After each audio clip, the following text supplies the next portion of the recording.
Hi, I'm Dr. Mukesh Gupta from Lenest, Malad, Mumbai. Anger, one of the most powerful emotions. I think it is second only to the other powerful emotion like love. But unfortunately, when anger comes over, it can dominate any other emotion. Today we are going to discuss about anger. Our agenda would be, why do we have anger?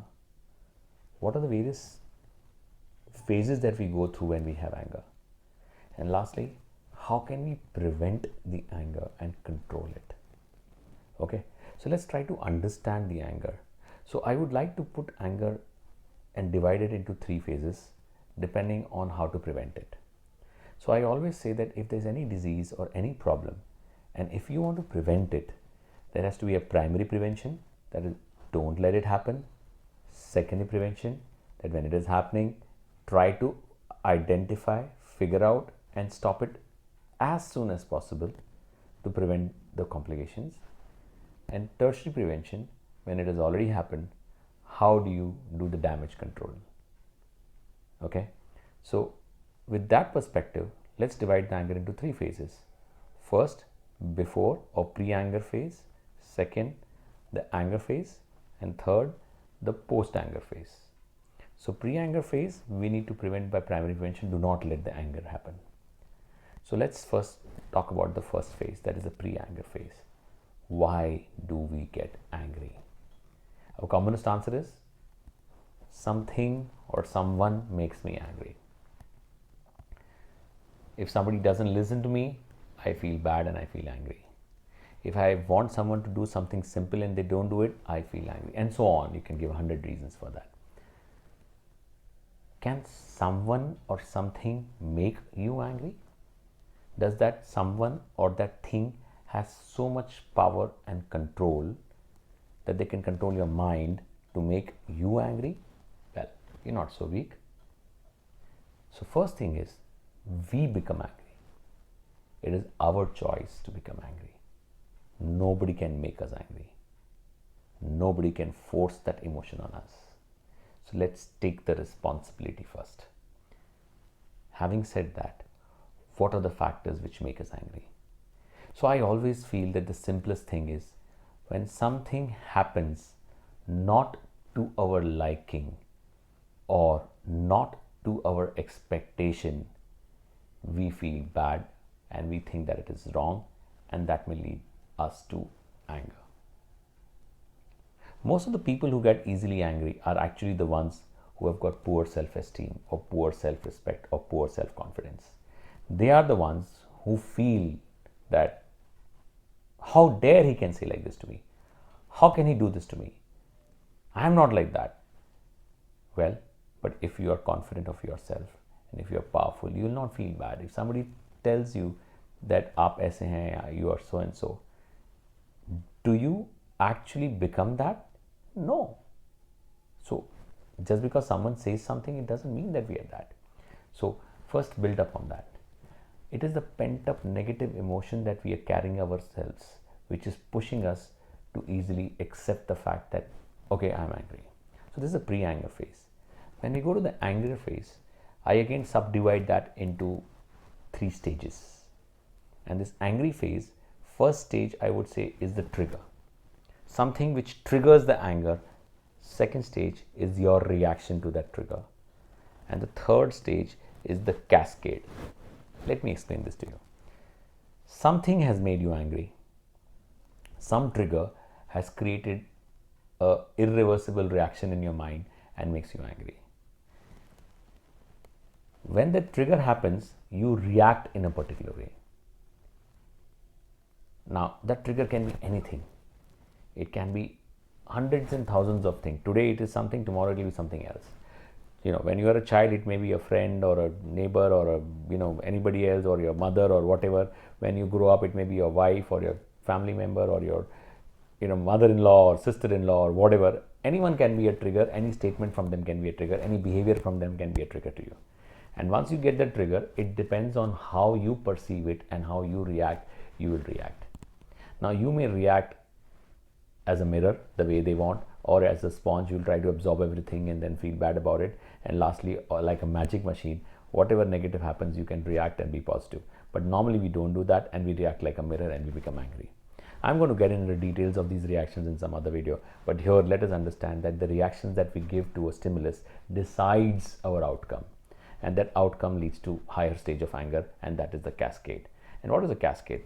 One person, उसने मुझे ऐसा बोला, then I said that, and then he said that, then he did that, and then he did that, and so on and so forth. And in the end, the whole discussion, it is a totally different plane, and it may have started from a very small thing. For example, a husband and wife may have started off with a wet towel on the bed, and they landed up saying that you always do that, you have done that, you had done that that day, and then ultimately leads to your father like that, your mother like that, your family like that, and it goes on to a very different plane. And the anger is so much that you forget even the primary issue.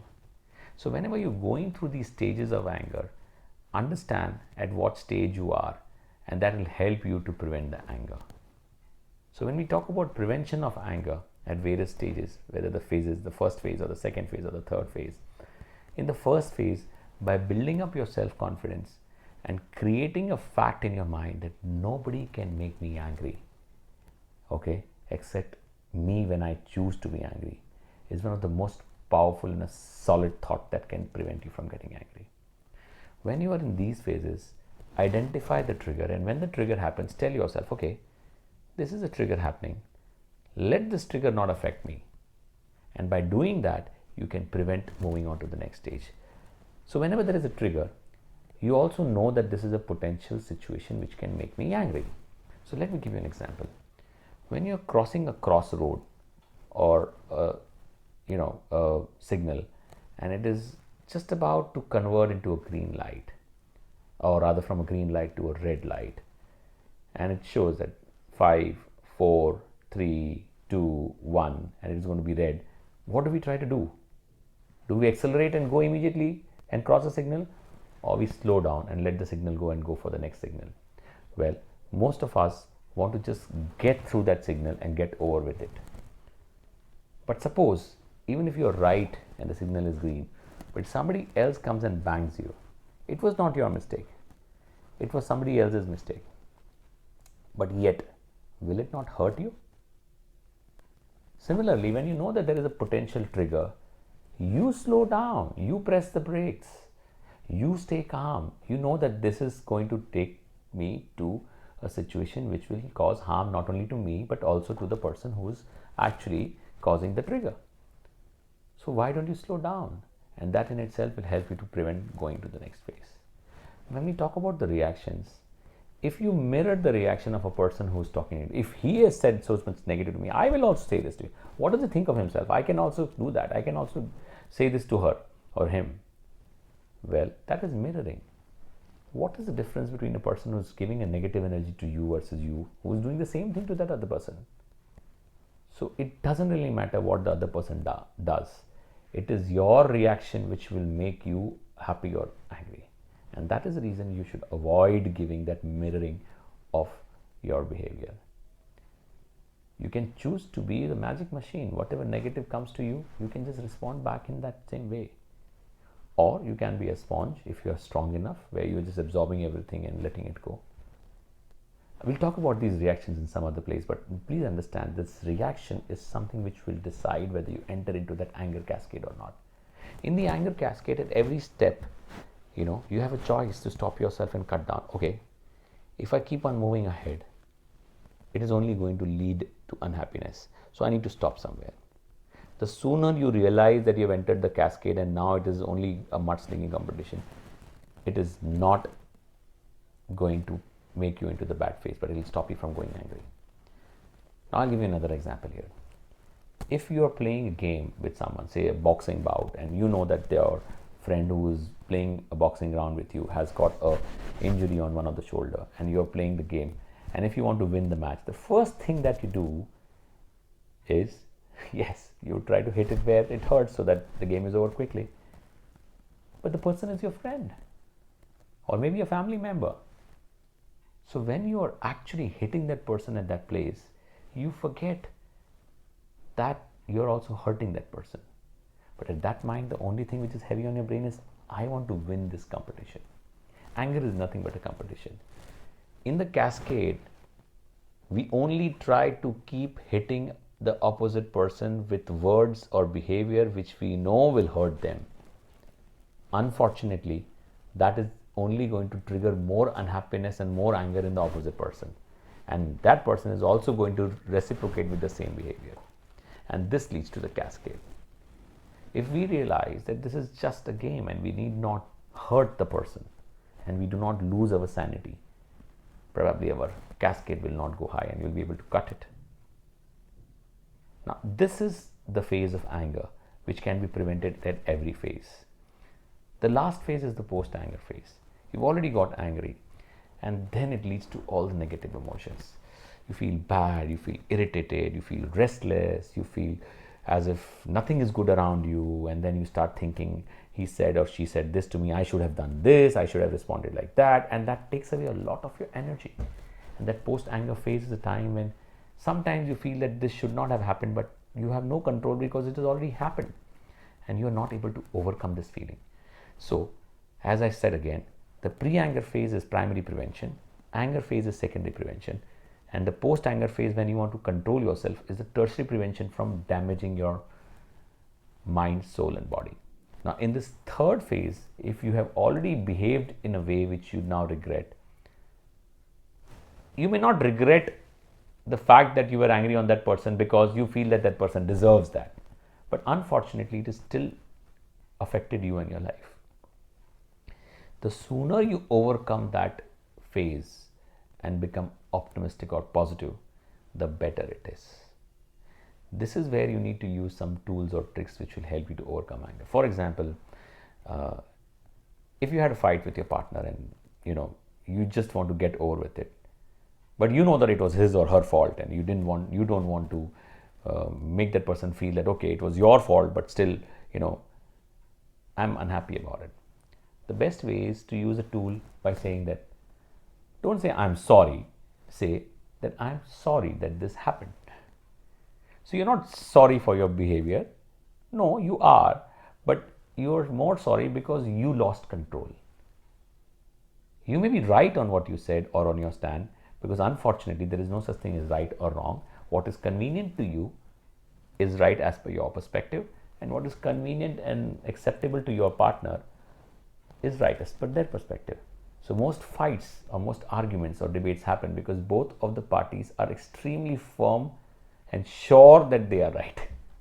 So there is no argument on proving each other wrong, but the point here is that you want to get over with it. And when you say that I am sorry that this happened, what does it mean?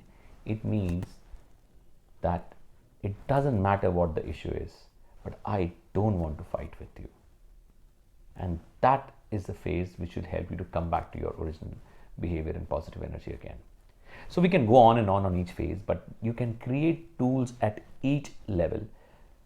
How to prevent yourself from getting angry in the first place is a different tool altogether, where you work on your positive energy, your positive thinking, feel good about other people around you, be firm and strong about your own self-esteem, and behave in a confident manner.